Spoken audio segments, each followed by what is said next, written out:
Hi, I'm Chloe Simons. I'm a Big History teacher from Hobart. We started to look at how we could offer Big History as an integrated unit across history, science and geography from the Australian curriculum.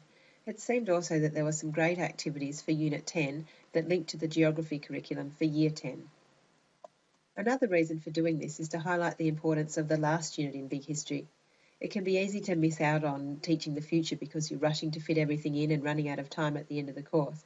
But in some ways, the future is really important because it's here where we challenge students to think about how their learning in Big History and other subjects as well can help them work with some of our humanitarian and environmental challenges that societies might be facing in the future.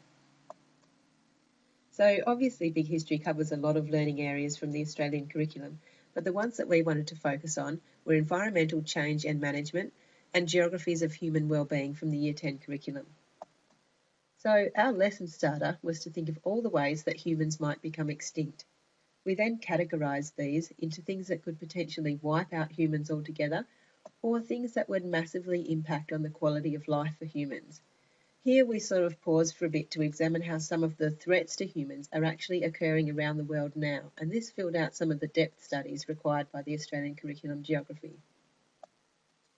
In the Big History course, much of Unit 10 can be used to teach the geographies of human wellbeing and environmental change management, although we did reorganise the structure of the resources a little bit, so they were more structured around the depth studies that we needed to do.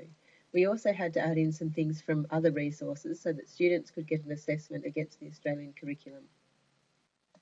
The article Complexity in the Future is an excellent resource for generating discussion about the negatives and positives of collective learning and what can be achieved with the human brain. I think this really summarises it. It's the power of Big History and why teaching it is such an important profession.